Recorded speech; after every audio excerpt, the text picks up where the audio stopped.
வணக்கம். சற்று முன் கிடைக்கப்பெற்ற மிக முக்கியமான செய்தி ஒன்று வெளியாகி உள்ளது. கடைசி நேரத்தில் திமுகவின் வேட்பாளர்கள் அந்தர்பல்டி அதிர்ச்சியில் ஸ்டாலின் அவர்கள். நண்பர்களே, இந்த வீடியோவிற்கு ஒரே ஒரு லைக் மட்டும் சப்ஸ்கிரைப் பண்ணிருங்க. தேர்தல் இன்னும் ஒரு சில நாட்கள், ஏப்ரல் 23ஆம் தேதி நடைபெறுகிறது.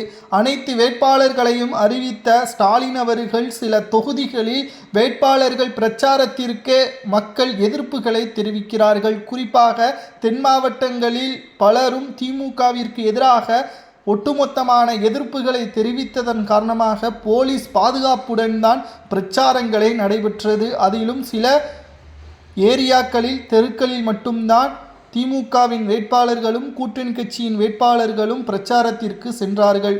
தற்பொழுது எங்களது சொத்துக்களை இழக்க நாங்கள் தயாராக இல்லை, எங்களுக்கு வேட்பாளர் பதவியே தேவையில்லை என்பதற்கேற்ப வீட்டிலேயே இருப்பதாகவும், இன்னும் கிட்டத்தட்ட 3 நாட்கள் தான் இருக்கிறது. ஏப்ரல் 21ஆம் தேதி மாலை 6 மணியுடன் பிரச்சாரத்தை நிறுத்திவிட வேண்டும். ஆனால் தற்பொழுது வரை வீட்டிலேயே திமுகவின் வேட்பாளர்கள் இருக்கிறார்கள். காரணம், நாங்கள் ஒரு நாளைக்கு மட்டுமே சுமார் 20 கோடி வரை செலவு செய்ய வேண்டிய ஒரு சூழல் இருக்கிறது.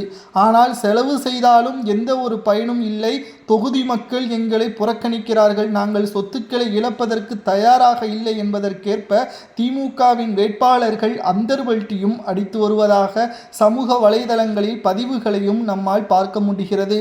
அது மட்டுமல்ல, கிட்டத்தட்ட 15 நிறுவனங்கள் நடத்திய கருத்து கணிப்பின் இறுதி பட்டியலின் பொழுது தனித்து எந்த ஒரு கட்சியும் இந்த முறை ஆட்சியை பிடிப்பது கடினம்.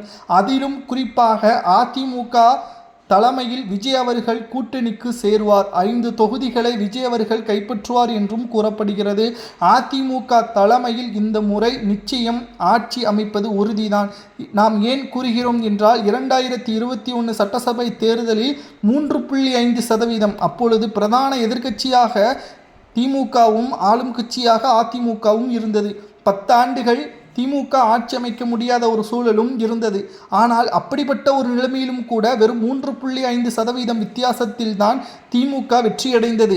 ஆனால் இப்பொழுது போட்டிகளும் அதிகம், 5 முனை போட்டி. அதிலும் திமுக 25 கட்சிகளுடன் கூட்டணி வைத்திருந்தாலும் எந்த ஒரு பயனும் இல்லை. கிட்டத்தட்ட விஜய் அவர்களது வருகையால் ஸ்டாலின் நிலைமை மிகவும் மோசமாகிவிட்டது. இதனால் தேர்தல் பிரச்சாரத்தில் நாங்கள் ஈடுபட மாட்டோம் என்று வேட்பாளர்கள் அந்தர்பல்ட்டி அடித்திருப்பது ஸ்டாலினுக்கு மிகப்பெரிய ஒரு அதிர்ச்சியை ஏற்படுத்தியுள்ளது. வேட்பாளர்கள் எடுத்த முடிவு சரியா, அதேபோல் அதிமுக தலைமைதான் ஆட்சி அமைக்கும் என்ற கருத்து கணிப்பும் சரியா என்பதை மக்களாகிய உங்களது கருத்துக்களை கமெண்ட்